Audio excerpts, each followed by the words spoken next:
Can we start gathering, friends?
Good morning, friends.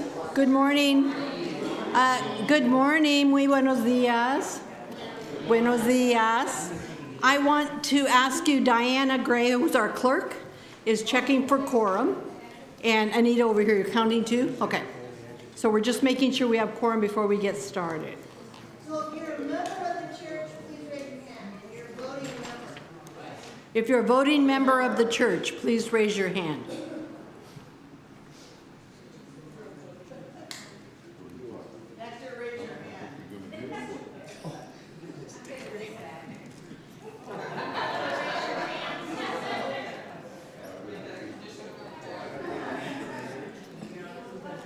Don't be shy over there, Reverend Cecil.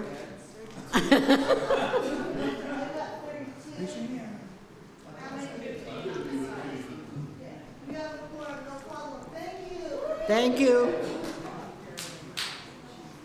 All right. Good afternoon. You know, I just said I probably should have asked Pastor if she would pray, but will you pray?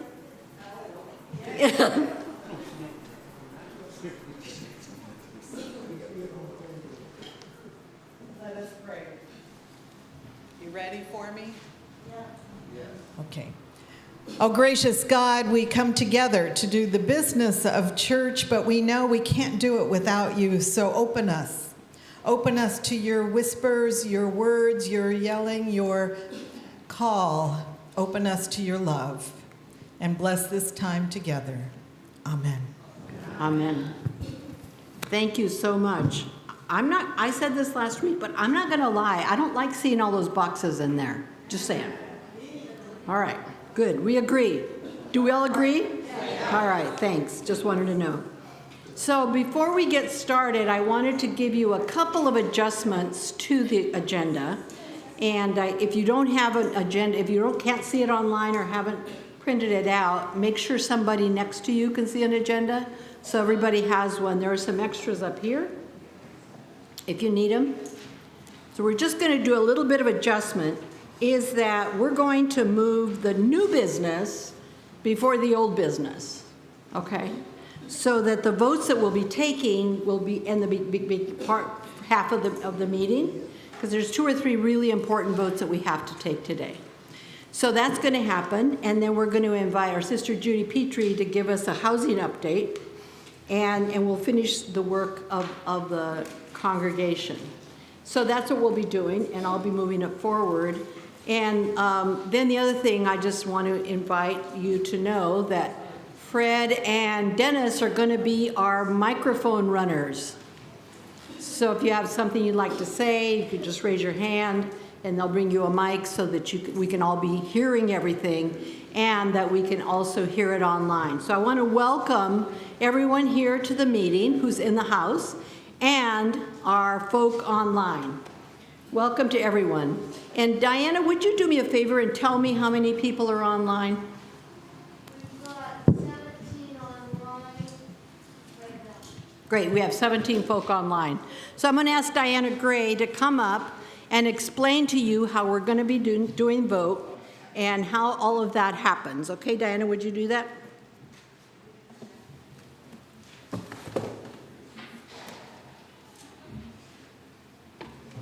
Thank you. Hi, everybody.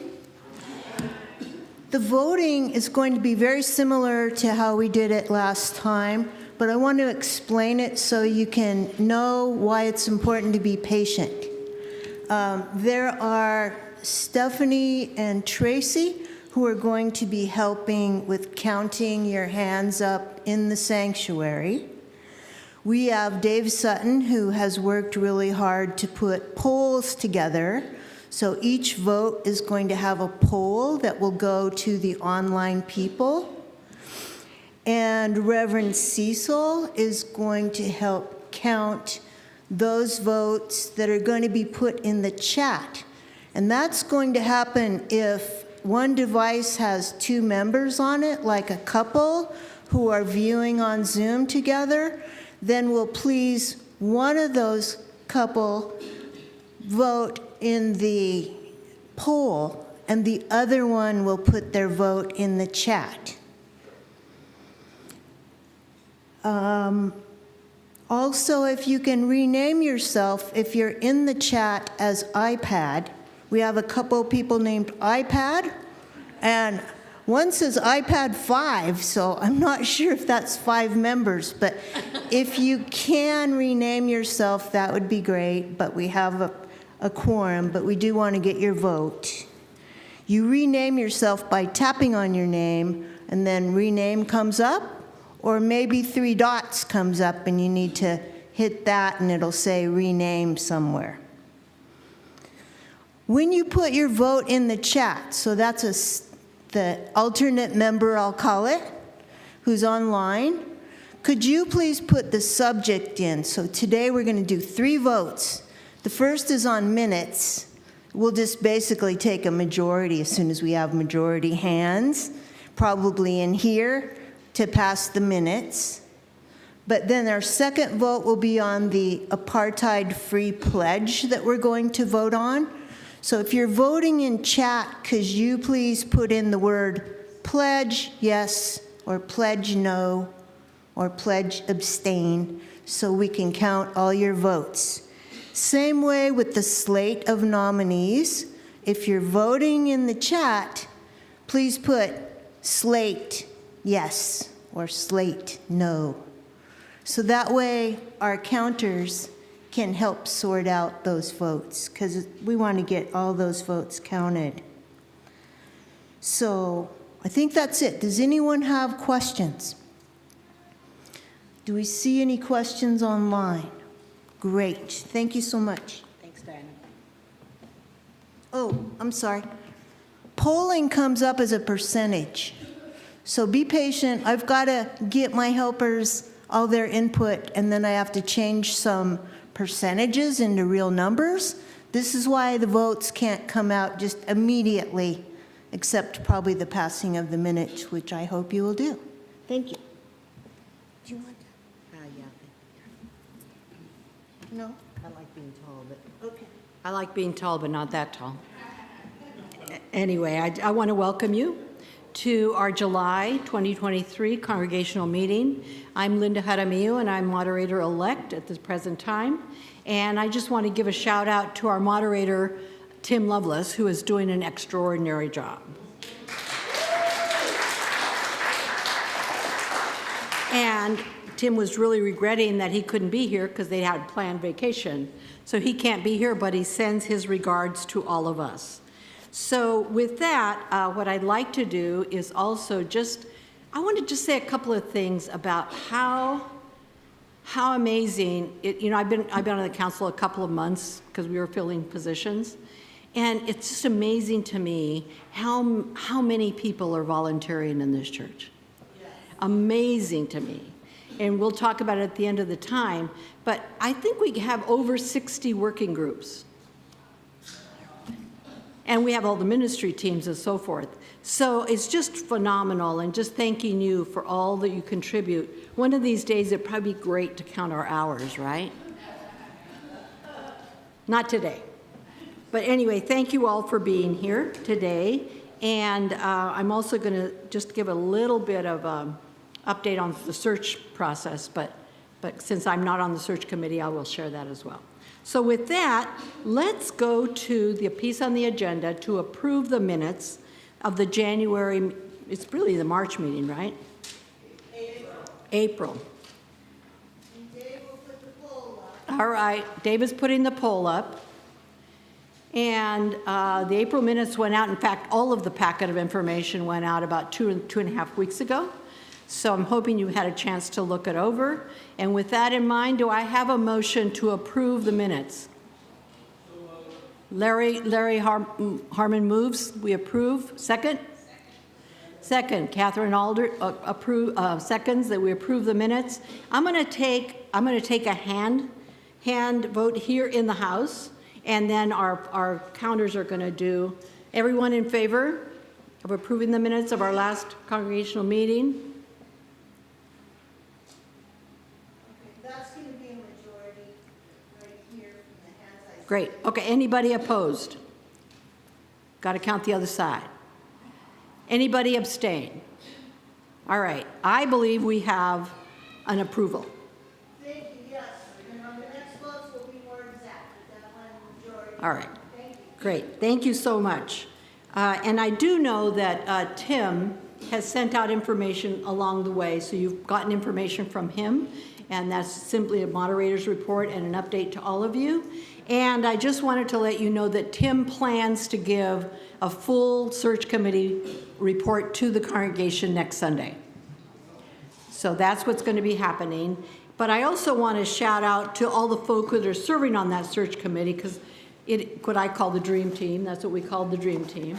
And the search committee is made up of Tim Lovelace, who is chairing, Sylvia Egan, Magnolia Jackson, David Lomnicki, and Darlise Garcia. Let's thank them.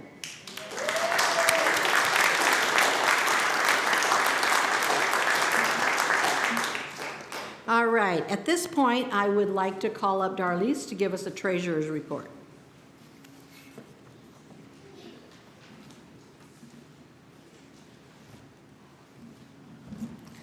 Buenos dias. Okay. For those of you who were here last weekend, I was the liturgist, and I got all cut up and the feelings moved because the pastor moved me. I was crying. Now, I'm not planning to do that today, but we're not going to count it out. So let's talk about this budget. So I'm going to take you all the way back to the start of the year when we approved the budget at a deficit. We knew we were in the red from the jump. And so we approved a deficit of $42,837.60 to be exact. And at that time, we had discussions about what that would happen for this year, correct? And so we knew we had some money in the general fund, but then if we use all that money in the general fund, we're cleaning ourselves out, right? So we want to make sure that we are committing to what we approved and leaning into our budget and our budget deficit. As of June 30th, We're currently in the red by $22,819 and some change. We expected by that June 30th to be at $19,704. So you know we already were in the red and we're redder at the end of June. And so that's roughly over $3,000, $3,115 more than we expected. So what does that mean for us today, and what can we do moving forward? So that's what I'm here to share with you today. One thing that we're doing is we have a CD that's ending actually, that's coming to maturity on the 27th of this month that is at $10,000 and $50 roughly. And so what we've decided to do, in case we need that money, instead of rolling over the CD, we actually are going to move it to a money market so that we have access to that money should we need it. We also know that the pastor is leaving us, and so we're hoping, expecting, and praying for some potential salary savings there, but we don't know what that is at this point in time. As you know, the committee's still working on that interim pastor that's going to be joining us. We'll have to look at the salary, if they're coming from another state, their moves, etc. So we're expecting some savings there, but we just cannot put a dollar amount at this moment. But we're hoping that that would also help goes towards that deficit. We also know we still have half a year to contend with, and things are going to continue to accumulate, our expenses. We know a lot of things have gone up, the utilities, etc. So we know we're going to continue to have things that we have to pay. We want to give a big shout out to the ministry teams, because I know they have done a great job really scaling back as much as possible, which is a gift and a curse, right? It's a gift for us because we're trying to maintain our budget, but a curse that they don't get to do the great work that they otherwise would be doing. So what we are going to propose today, and then what I'm proposing as the treasurer of the church, and what I'm calling us to think about and consider is, we were talking in our finance ministry team meeting this month. We have about 200 members, and we have a $22,819 shortfall right now. If we all contributed at least $110,000, $110,000, if you have it, would be great, right? Because we know how some of y'all are rolling, you know what I'm saying? So just give us that money. No, I'm kidding. $110, thank you for that correction. You see how much I want to make up the shortfall, right? So $110, we could contribute to that, but that would be right in addition to what you're currently giving. Now, we also know that not everybody's in the same place. So you might be able to do the additional 110 that we're asking for. You may not. Some of you may be able to squeeze a little more. Whatever you are comfortable and willing to contribute to help us directly impact the shortfall is something that we're asking for you to prayerfully consider.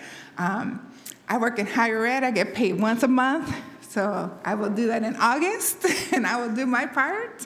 But yeah, we will definitely need to tackle this as best we can.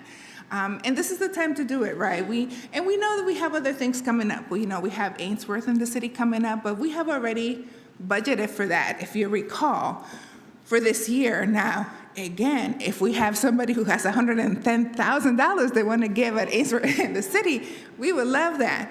And if we're able to make more during that event, that would be great, but that would still likely not meet our current shortfall. So we have to be proactive in terms of leaning into the shortfall we committed to.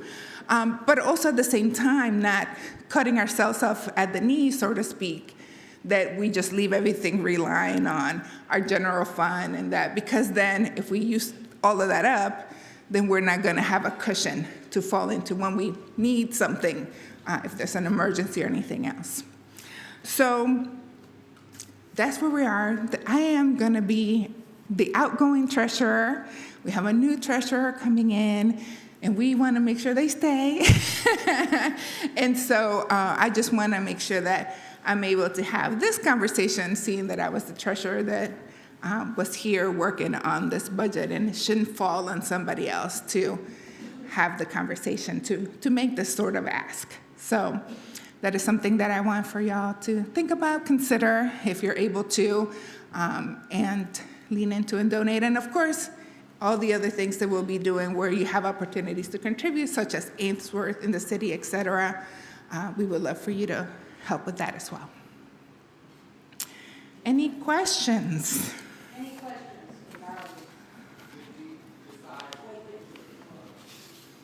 Oh, yes, please wait on the microphone that's coming around.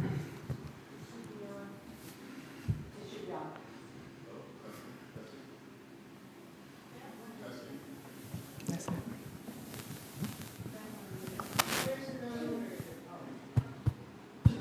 Oh, I think that one is on now. Oh, no, maybe not. I think it doesn't, I think the battery's dead. Try it again. Talk. No. We'll switch. Hey everybody, if you have a question, let's do each other a favor, raise your hand, and Dennis and I will come around to get your question or comment. Thank you, Darlise. That was a great explanation.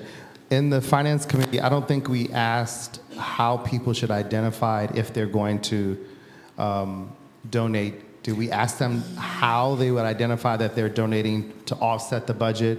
Did we talk about that? So that may help people in terms of how they're giving, on how to identify what to give it towards. Yes, thank you.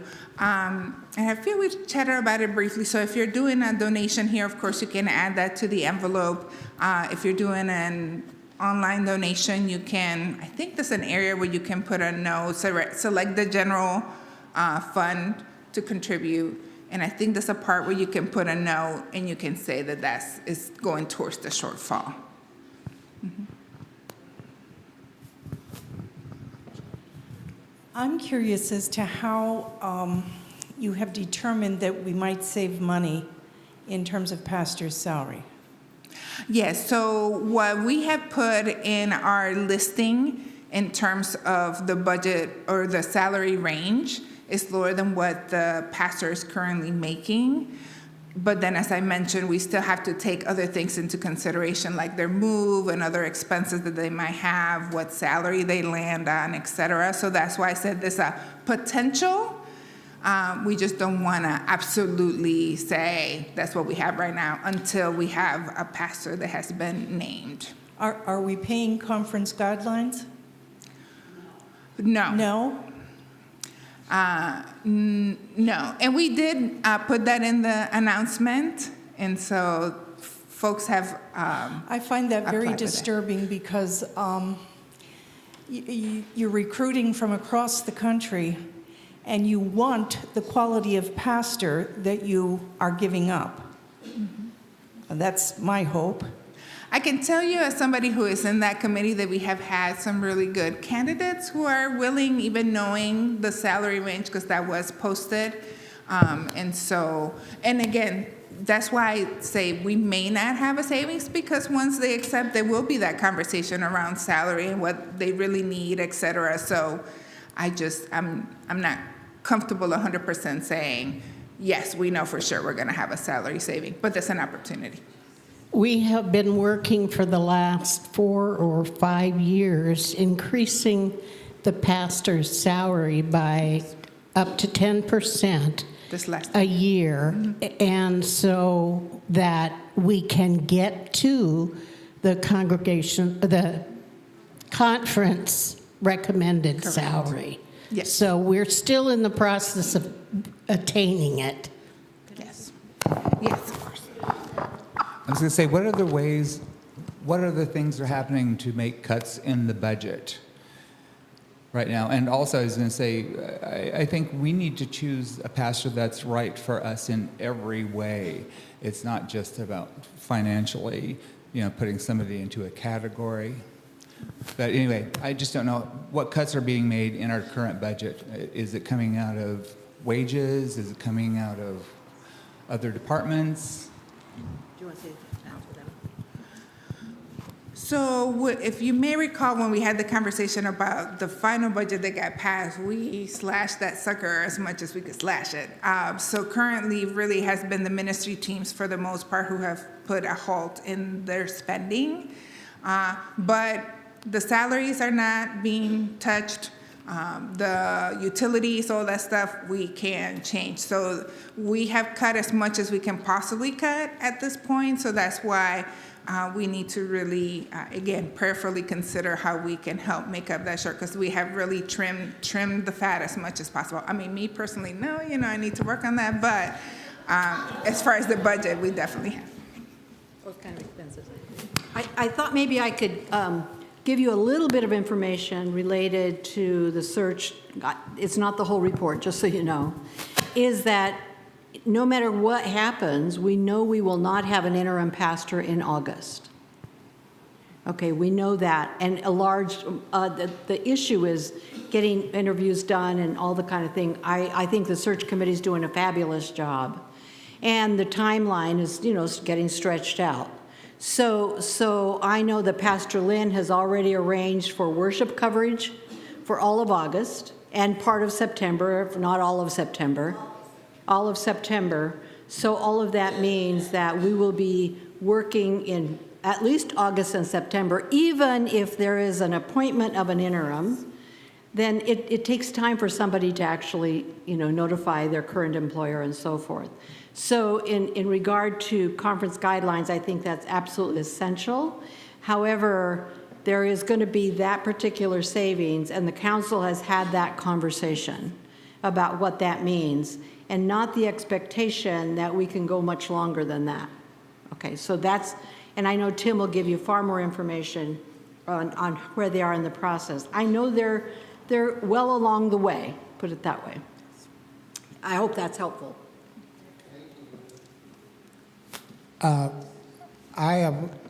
I'm looking at this budget report. What category was the money for our Four Seasons put into? In the fundraising at the end.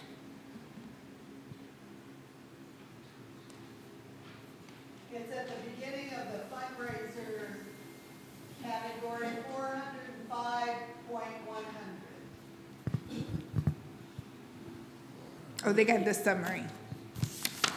This You one. want to repeat it on the microphone?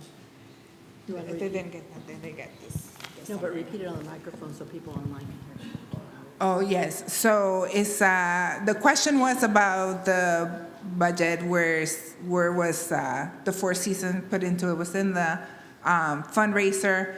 And if you're looking at the full budget, what was that number again, Pastor Lynn? 405.100. 405.100. Yes. I'm not seeing that number. That's the general. The category is in the documents. Okay, this is a general information. Yes, I'm so sorry. Not a problem. Also on the fundraiser, I'm looking at kind of this one-page summary version, so I kind of missed Lynn's number there. The remaining fundraiser budget is listed as $19,377. And is that all Ainsworth in the city, or are there other fundraisers planned, or is that the last one left on the list for the year? Yes. Okay, great. I just wanted to know that number. Okay. Any other questions? Thank you, fine. Oh, Thank you, go ahead. everyone. Oh, yes. I just wanted to share, so I'm a part of the finance ministry team, so I just wanted to share that. So I work with Darlise and a few other people.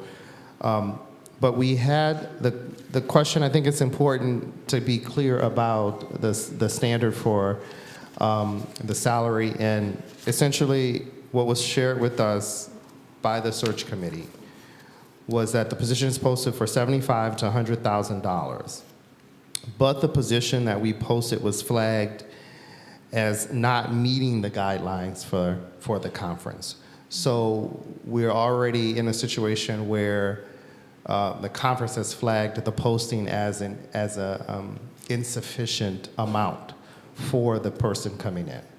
So that's something that I think everyone should be aware of, that the conference has flagged the position as insufficient. So when the person who accepts the position, they have standing, so to speak, to say, hey, this is a lot less than what we would have thought a person would be making. So though there may be savings that potentially could happen, we may actually end up having to provide more compensation for this person, because it's already been flagged as being too low. Yes, correct. We have one more question over here.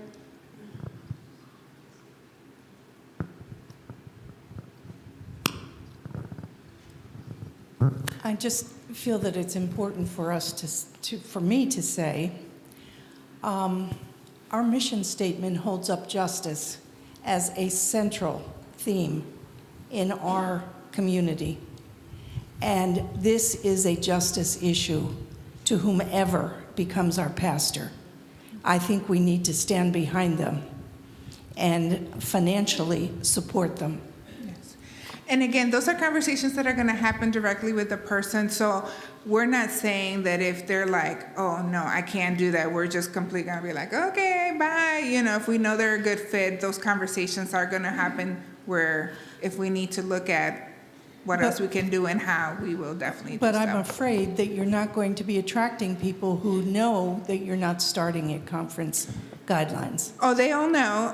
Again, it was in the posting, and we've talked about it in the interview, so they Will definitely know, are. but They know. will that cause some people to say, I won't consider that church? Right.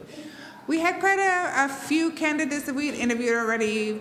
And so I think the ones that are continuing the process and moving forward, we're comfortable with, and they seem pretty solid. So we'll see. But yes, I definitely recognize. And that was part of things that we talked about as a committee, just so that everybody knows. But I don't want to divulge too much.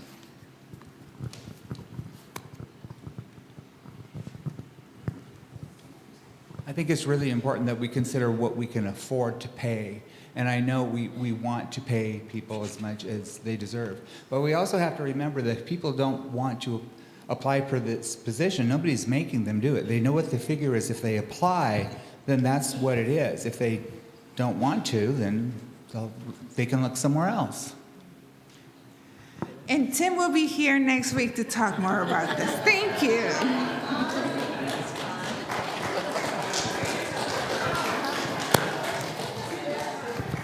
Thank you, Darlise. And it really is an ongoing conversation. There is no question.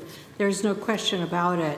And it is a conversation that not only the search committee will be having, but the council, just so you know. And the process is that the search committee will bring the interim pastor nomination to the council, and under our particular guidelines, the council will then appoint and contract with that person and do the negotiation. Okay, so we'll be able to report more when we're moving along. And like I say, I do know and I'm aware that they had a very generous number of applicants. Okay, so which we're really, really grateful for. You see, God is here. Yes, God is here. And one of the things I want to share with you is that some of you who know me well know that I adopt a word for the year. Well, during COVID, I had to add 2 more. Because, COVID informed, you have to add more, right, to the whole mix. And I've kept them alive because I need to be reminded. And my words, just so you know, are generosity, gratitude, and grace. So with that, I'm going to ask us if we can move on to the conversation, and thank you again to the Finance Committee and Darlise for an excellent update for all of us. Okay, at this point, I would like to invite the Peace Team, who is going to be sharing with us the apartheid-free pledge. And as many of you know, they've been working on this for quite some time. We've had educational opportunities. We've had, and in fact, you got information a couple of weeks ago if you wanted to see some of the educational materials. And so I'm going to invite them. It is not coming from committee because this is a working group. So I'm going to invite the mover to give us the motion, and we need microphones up here. We need one more microphone. There we go. Thank you. And if you would say your name for the record when you're making a motion, that would be great. I hope it stands. Can you hear me? Yes. Hey, my name is Catherine Alder, and I move that the congregation adopt the apartheid-free pledge, which reads as follows. Apartheid-free pledge. We affirm our commitment to freedom, justice, and equality for the Palestinian people and all people. We oppose all forms of racism, bigotry, discrimination, and oppression, and declare ourselves an apartheid-free congregation. And to that end, we pledge to join others in working to end all support to Israel's apartheid regime, settler colonialism, and military occupation. Do we have a second? I second the motion. And your name is? Beverly Perttu. Thank you. Would you like to give us more information? Would those who signed the pledge individually please stand? Would those who signed the pledge individually please stand? You did.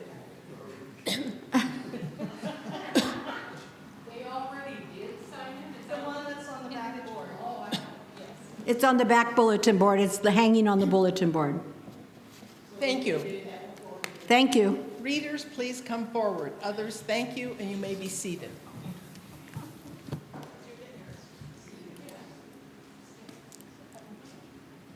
Apartheid is defined as a crime against humanity. When particular serious human rights violations are committed with the purpose of establishing and maintaining a system of domination by one racial group or over another and systematically oppressing them. This is from UN Resolution 1973. Netanyahu says, Israel is the nation state of the Jewish people and only them. How does Israel fit this definition of apartheid? By intent, by systematic oppression of Palestinians, and by inhumane acts committed against them. Here are some elements of Israel apartheid.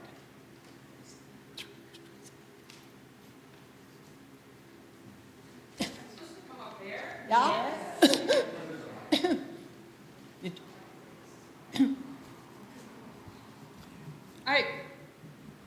I just wanted to speak as someone who's, my name's Tracy Hodson, as someone who's gone to these educational sessions, and as a historian, just how much I think the term apartheid does apply to what's happening for the Palestinian people.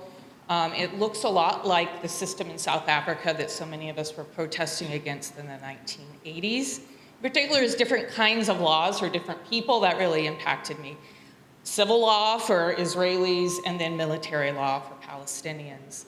And one of the times we learned about color coding of IDs, so that color code determines where you can go, what kind of rights you have, and that kind of systematic creating of legal barriers is definitely appropriate of the title apartheid.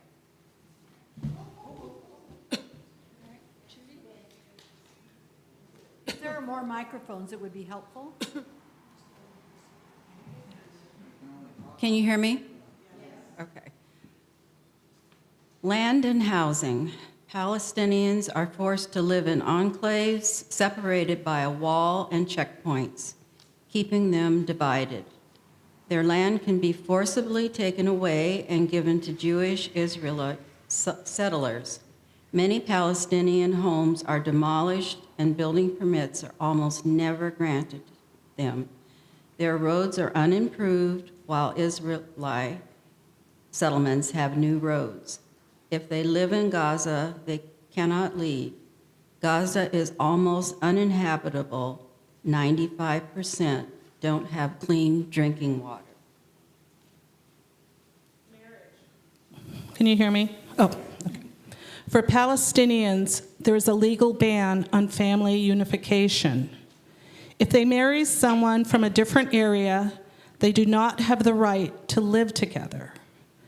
Their citizenship can be revoked by Israel, making them and their children stateless.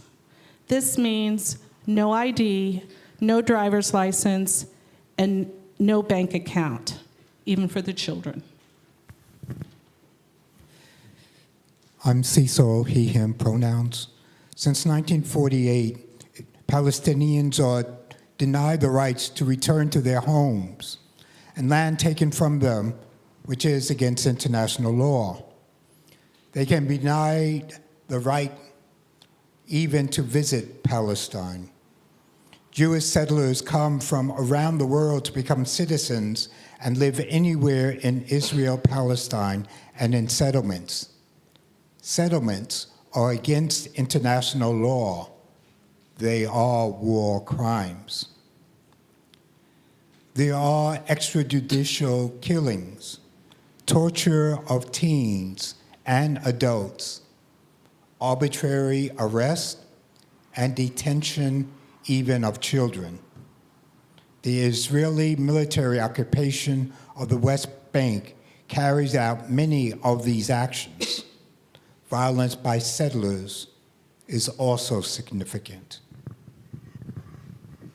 Our goal of naming Israel as an apartheid state is to bring pressure on our government to not support what Israel is doing, help make apartheid costly to Israel and the companies that operate there, and to bring pressure on Israel to dismantle their unjust, discriminatory systems.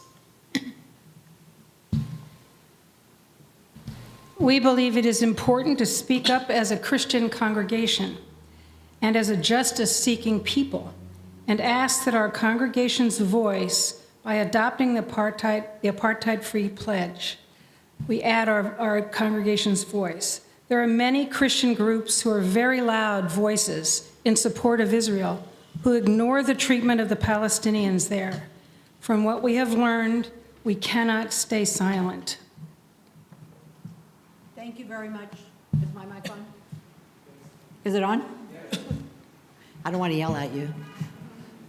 We have received the information, presentation, background. Now I want to open it up to the congregation. If you have any questions, clarifications that you need, just raise your hand. If anyone has anything they want to raise. Yes, we'll bring you a mic.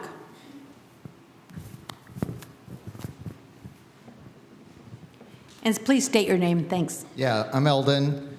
I want to appreciate Catherine and Bev for all their work in bringing this information. People, if you haven't partaken in the programming that they've offered, it's quite useful. It's extremely, it's hard to find out information about what's going on in Israel right now, including the pro-democracy movement that's happening. But it is really important, so I do appreciate you bringing that to my attention in particular. It's been a lot to me to be able to think about this. I am not going to vote for this pledge today. I am not pro-apartheid. I want to make that extremely clear. And I have, what is missing here for me is an understanding of history, in particular related to Jews and anti-Semitism. This does not affirm the goodness of the Jewish people. It does not make any, it conflates the state of Israel with Jews worldwide. And I think that is not, that's not a useful perspective. And it, you know, there's some general language here that could be read that way, but I feel like I really want to make it clear that for me, vilifying a people who have been the target of centuries of oppression is not a useful way to resolve the situation. So that's kind of where I'm at. I'm still struggling with this. I know that doesn't matter to you or to the Palestinians, but at the same time, I just wanted to bring up another perspective on that I feel very strongly about. Thank you. What matters to you matters to us. Just so you Thank know. you, Linda. We have one more comment over here. Thank you. Just like within races, there's different ethnic groups. Just like within the Jewish people, there is Zionism and there's the general Jewish religion. Maybe we should have spoken more clearly the difference between those two groups within the Jewish faith. Anyone else want to make a comment? Do we have anyone online who wants to make a comment or any chat that we can make sure we count? Oh, go ahead, Eric. Eric Anderson. I just wanted to clarify that the statement, the way it's read, is about the country and the current government of Israel, not the Jewish people. Thank you.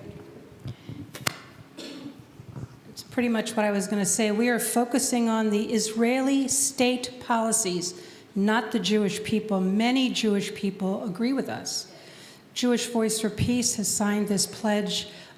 Rabbis are in favor of this pledge, their congregations.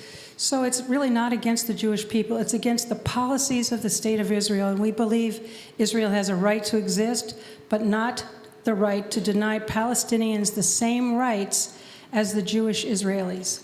That's really where it stands. Okay, any other comments anybody has? Just so you know that your vote will be that our congregation is signing the pledge, okay? Because I know individuals have signed it, but the action is for the congregation to sign the pledge.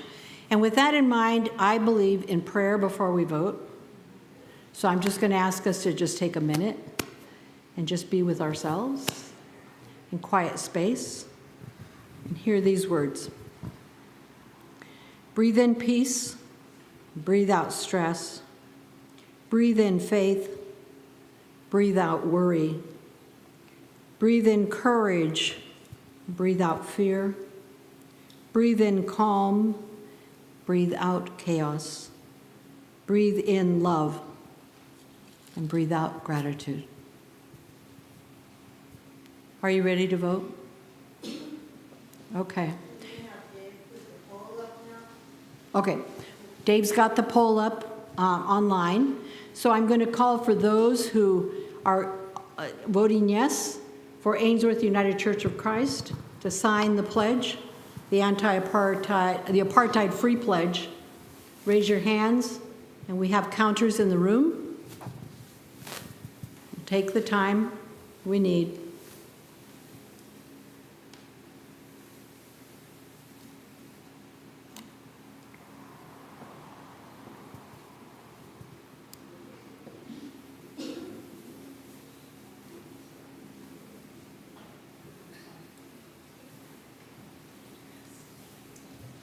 Have the counters completed your count?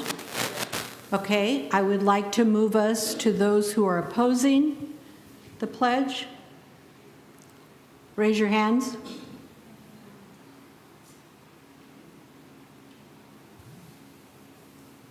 And anyone abstaining, please raise your hand.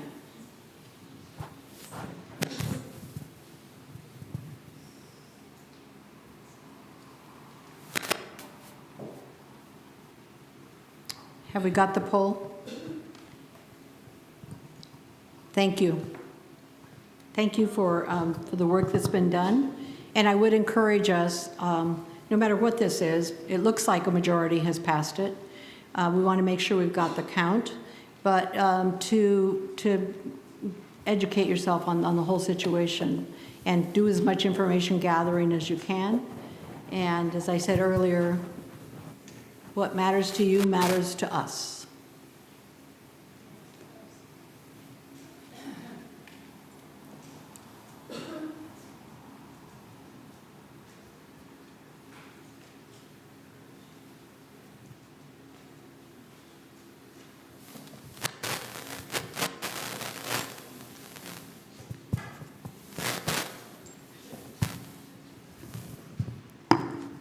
While we're waiting for the vote count, I wanted to remind you that our directory, the Ainsworth directory, and thank goodness Sean updates the directory probably every couple or 3 months. And in the front of the directory, you're going to see all of the folk who are in working groups and doing ministry teamwork. This isn't everybody, just so you know. These are the folk that are on the ministry teams that we have been operating in this structure for 3 years, 4 years, más o menos.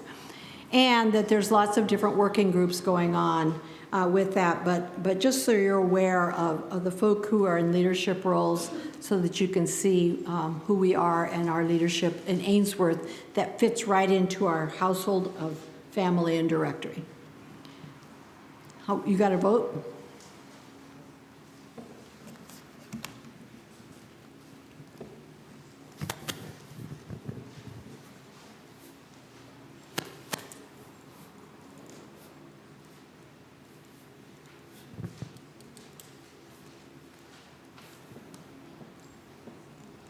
Yes equals 44.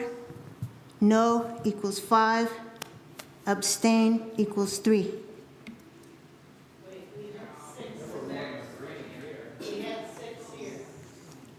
Six. 6 abstain? Six abstain. Oh, I'm sorry. 9. No. 31 yes. I got that. Thank you. I just forgot to add the abstains into the... This is where we practice grace. Okay. And we could add some patience into it too. Okay. 44 yes, 5 no, 9 abstain. Thank you very much. The motion passes. Let's just pray. At this point, I want to let you know we're going to move to the Nominations Committee report. And in the interest of full transparency, I'm going to recuse myself from this action because I'm one of the people who is being nominated. And Diana Gray has agreed to guide that. And our Nominations Committee report is coming from Lisa Benson. Thank you all for being here. It's very important. First, I want to say it's a pleasure to serve on the nominating committee. I have a great team of people, and we have a lot of fun every time we meet. But we've had a lot of spots to fill, and lucky for us, we have a wonderful congregation that is willing to step up. So our job has not been hard. I don't know how many of you have this or can have access to it. We had our moderator step down, and so we had to immediately elect a moderator-elect and another moderator. So Tim stepped up as the moderator, and then we felt that Linda Jaramillo was a really good choice for the person to follow up after Tim. Yes, thank you. We're ever so grateful that Darylise stepped up to be treasurer this year, but she only said she would do it till August. And amen. And we're so grateful that you did. June Boutwell, Reverend June Boutwell, has stepped forward and will be our new treasurer beginning in September. So, a lot of church council people, Diane Baker, Anita Chase, Dennis Harris, Shirley Johnson, Fred Smith, Judy Petrie, they all agreed to serve another term on the council. So that was really awesome. Thank you so much to all of you. We had Verlin Byers take Chuck Curry's place, I believe. And Janine Delaney is going to be serving her first term. Right, she's taking Lynn Soliday's place. So, yeah, so there's that. We've had a couple people step off of the nominating committee, and Sharon Grant has stepped up to be on our nominating committee, and Caleb Paul. So I appreciate you all for that. The pastoral relations is a two-year term, and Tracy Hodgson is taking over that. Are there any questions? Any questions online? Then I will let Diana, here's a question here. I move a unanimous ballot. Well, I'm going to let Diana handle this part of it. Okay, just to be clear, the nominating committee has moved this slate of nominees to us, and since it's coming from committee, it doesn't need a second, so we're just going to take the vote. And so, yes, we're voting the entire slate, and we can still vote yes, no, or abstain. So Dave Sutton, go ahead and put the poll up, if you will. And those in sanctuary, we can get you to raise your hands for yes.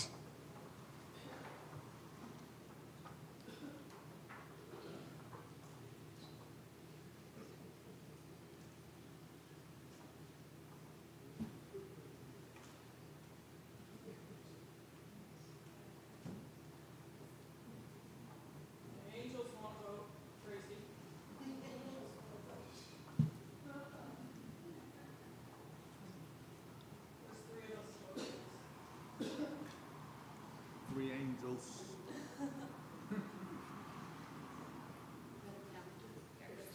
Keep your hands up.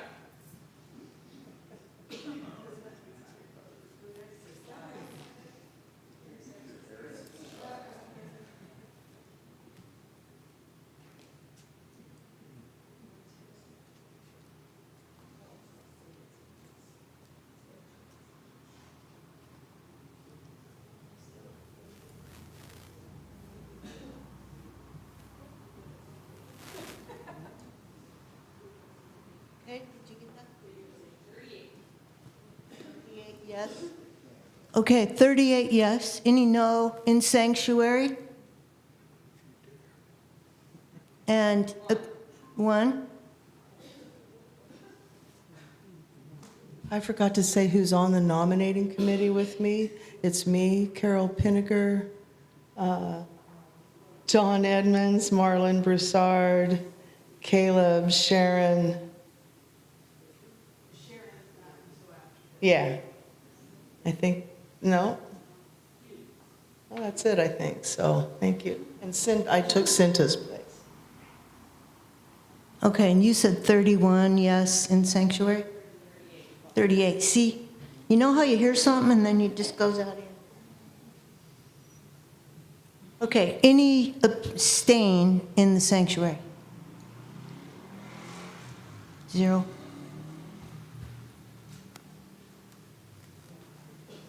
Okay, I'm going to check the poll and calculate the numbers for you.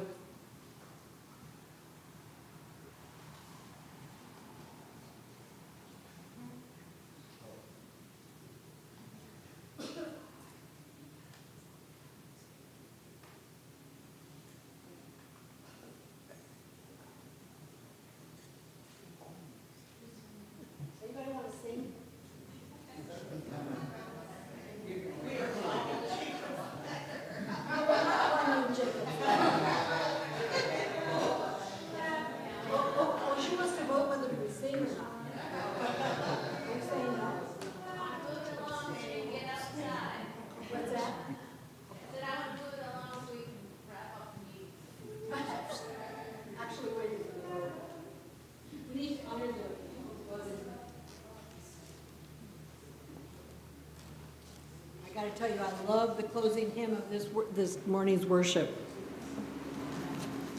Oh, you're going to sing? No. While Diane. One more item on the agenda. Okay, while Diane is counting, I just thought we should have the people who are on the ballot stand up. So in case you didn't know them, many of them are here. And I do need to tell you, Reverend June Boutwell is at Camp Adams trying to run summer camp, which is why she's not here. She cannot come here until after summer camp. So these are your council and pastoral relations. And so we're really grateful that you have stepped forward.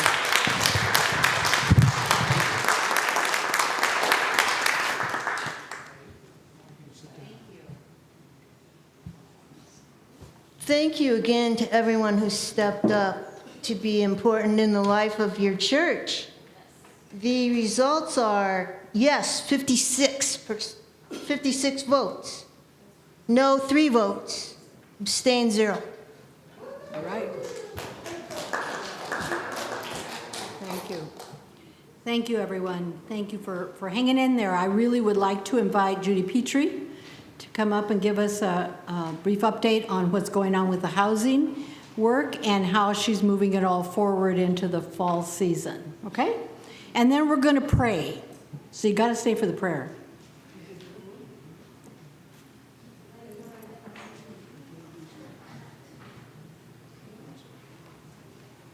I don't know. We'll see. Okay, can you hear me? All right, good. Okay, we need to pray before and after.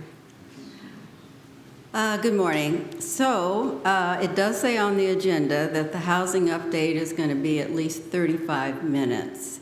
That was before the working group met the other night, and we have shifted a little bit on what we're going to be doing moving forward. So it's going to be a much shorter report. Amen. All right. So in January, I think it was January, the years move so quickly, Congregation voted for us to continue with the feasibility study, looking at what we would do with the Burnham site. So that's, for some of you that don't know, that's a white house on the corner lot behind the church, to the west of the church that we own. And we currently rent it out. And so we are looking at the possibility of building a 3-story building there, 20 to 25 units. Now that's just a perspective. That's not a firm, this is what we're going to do. We might build less. We might not build at all. But currently, you voted for us to continue with the feasibility of studying whether or not this might be something that the church would like to do. This is a passion, personal passion of mine. It is my background. I worked for Home Forward, which is a housing authority in Portland, Oregon, for 34 years. And I have a lot of experience working with residents and helping people to transfer from poverty into home ownership and other types of market rate housing in the community. Educational achievements, many things that I could talk about, but that's another meeting.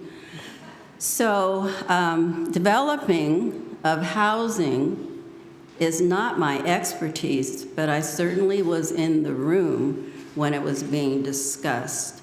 And I have a lot of friends in the development business, so I'm talking to them pretty routinely now.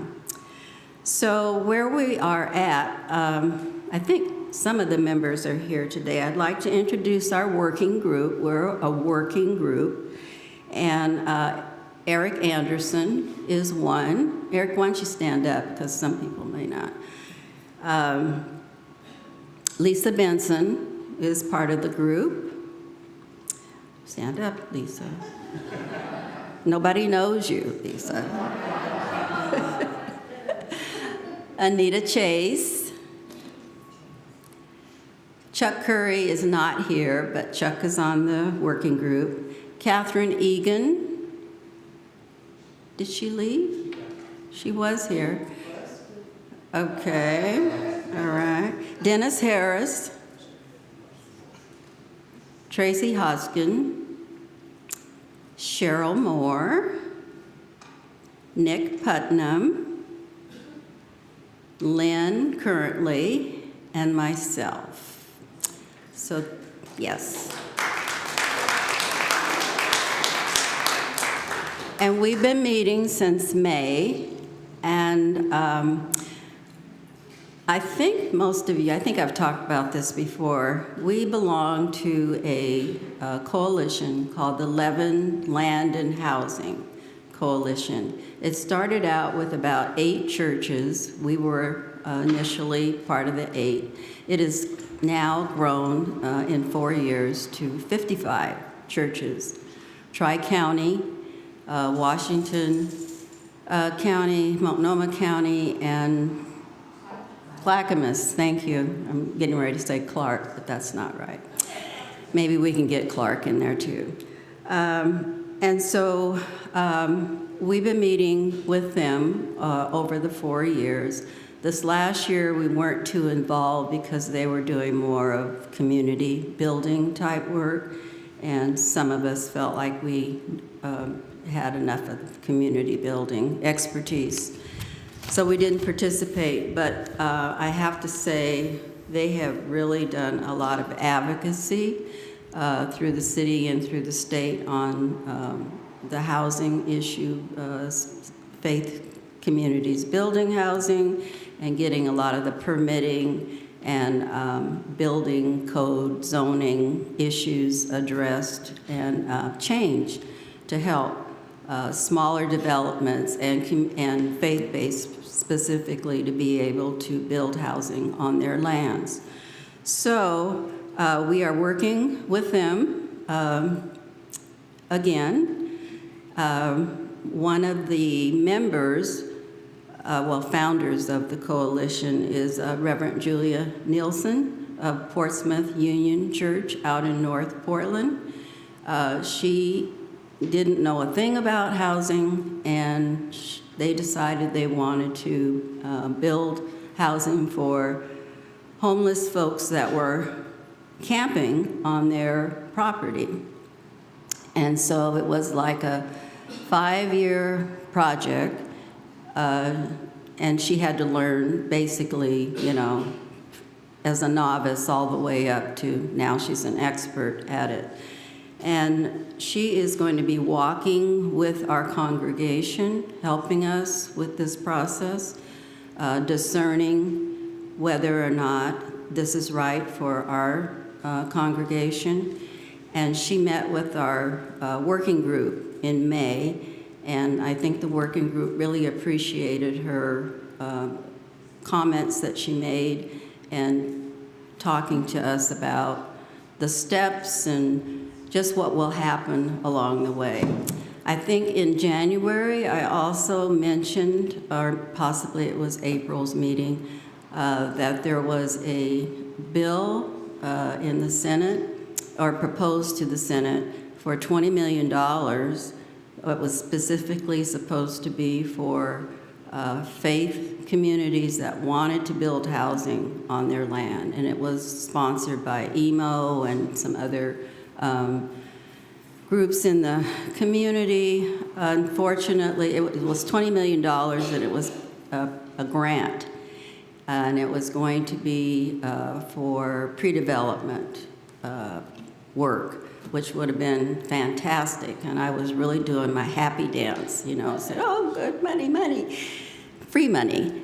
Well, unfortunately, with all that's going on in the community and all the people wanting to, build housing, and the governor saying that's her top priority, the bill died at the governor's office, quite frankly. Got all the way to the governor's office, and then it was stopped. So we're not done. We're still advocating for money, but that bill did not pass.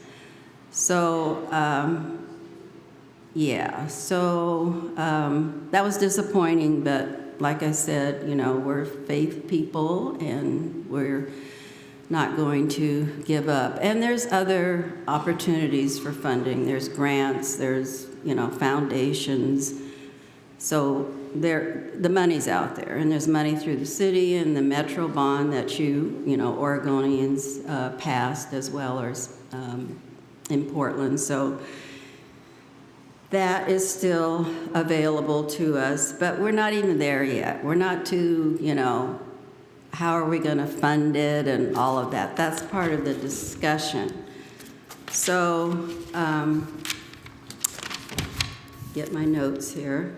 So basically, in thinking about this and waking up at 3:30 a.m. in the morning, like I used to do when I was working, and just wanting to do this very carefully and thoughtfully and prayerfully for our congregation, I felt it was important that we do a housing forum. That's what I'm calling it, a housing forum where we take the time to discern all of the steps and the processes that we would have to go through in order to build housing on that parcel of land. We know that a building can go there. We know it can be a 3-story building. We have that feasibility study that was done by the architects, which all of you saw at the meeting, and the architect came and did the presentation here. So we know it can be done. It's permitted, zoned, all of that. But there's a lot of work that has to go into working with the neighborhood, talking to the neighborhood association. We don't even have to do that, but we are going to do that because I know how important it is to get everyone's feedback and understanding of what we're going to do. Just within our own working group, there are different ideas about whether we should do 0 to 1 bedrooms or should we put some family units in. And so we've been having those type of discussions as well. But basically, we know a 3-story building can go on that corner lot. The other thing that we've been talking about is who would we serve? What population? Now, there's a plethora of needs out in the community. So how do you zero in and say, well, we're going to serve this, you know, community? So we've been talking about maybe a further partnership with the HIV Day Center. The clients that come through there, many of them are homeless. We know that. Some of them use the shelter here, the cold weather shelter, when it's open. So that's a population that we might serve. It's a natural partnership. EMO's involved, Cascade AIDS, so that's one. We've been talking about domestic violence. You know, there's a huge issue for people coming out of domestic violence that need housing. We've talked about, is it going to be permanent or is it going to be transitional? Is it going to be low income, which is 30% and below, or is it going to be a mix of 30, 40, up to 60%? We've also talked about another category of need out there with, let's see, domestic violence, HIV Day Center, Native Indigenous. We've also talked about, you know, do we want to do something with that population and what are their needs? The key thing that, you know, that we need to know is what is the capacity and what is the need out there. So we're doing a lot of assessments right now, making calls and trying to, you know, get the data and the information.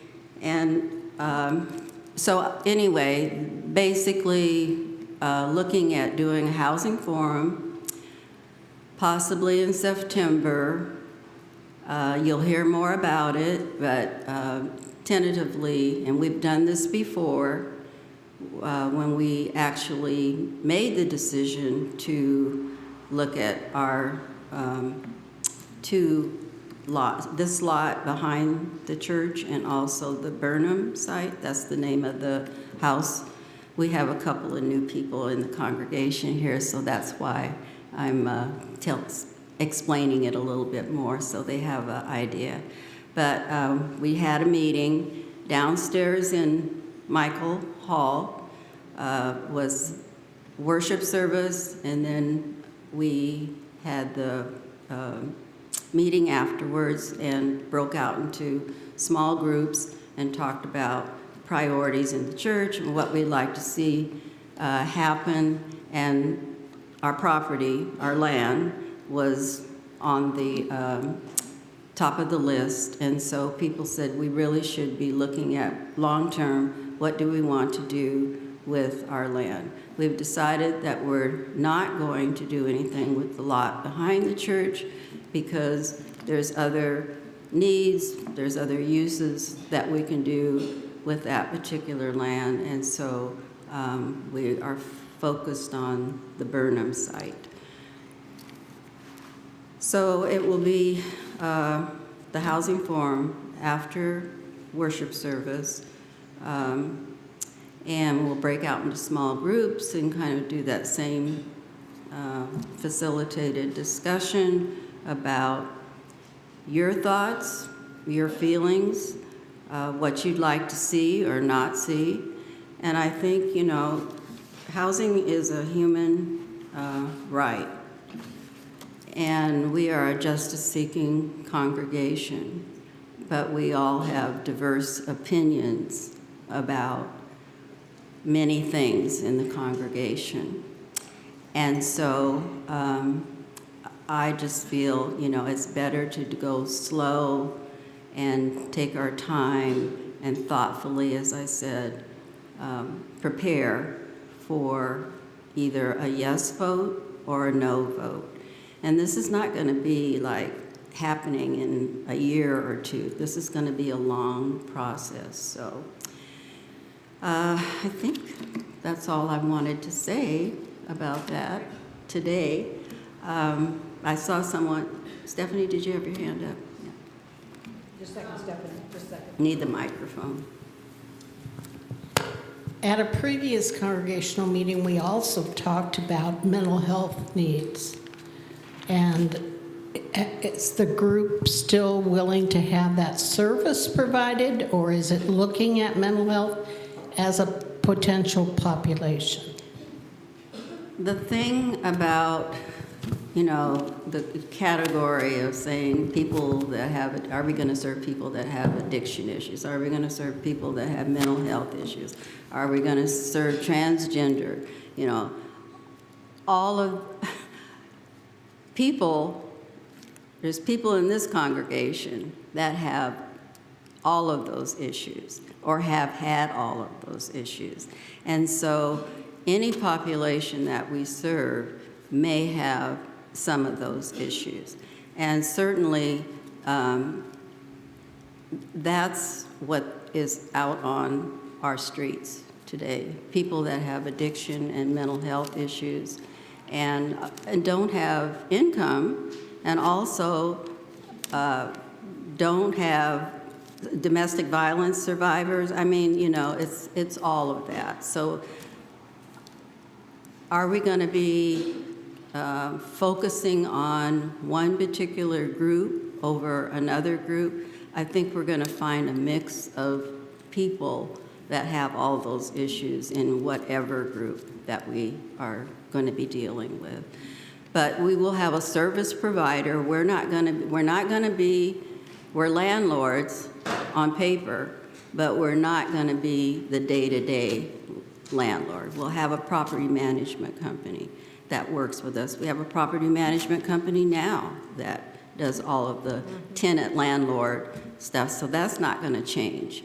We'll have a service provider that works with the residents in the building that have issues. Not everybody will, but for those that do, then we'll work with a service provider. And there are developers out there that, and property management companies that specifically build and do this type of work out there. So we'll be partnering with those folks. Thank you. Thank you, Judy. That it? Thank you. Okay. Thank you. All right.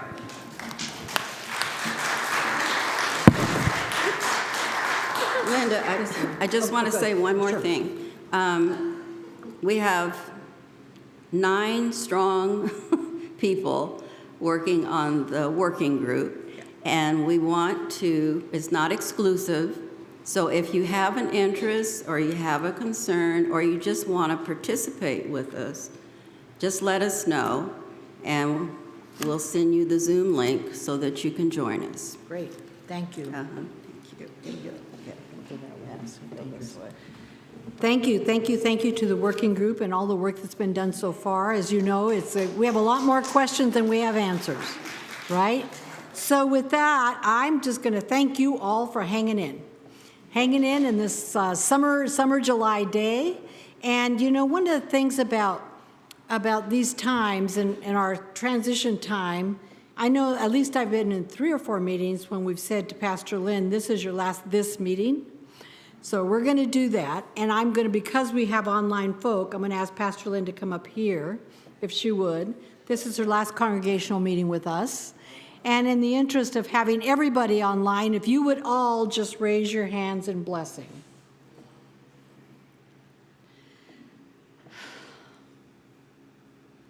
God of so many names, God of so much generosity, God of so much grace, we thank you for blessing our pastor and Hector and the family. We thank you for blessing this congregation who has journeyed for these many years. We give thanks and gratitude in the times we've had and what will move forward. We ask you to be accompanying us and accompanying Pastor Lynn on her next journey through the encore years, as I call them. May God bless you. May God keep you. May God's light shine upon you. And we know that Jesus said, I will always be with you. Amen. Thank you. Good job. All right, you can go home now, or wherever you're going. Thank you all.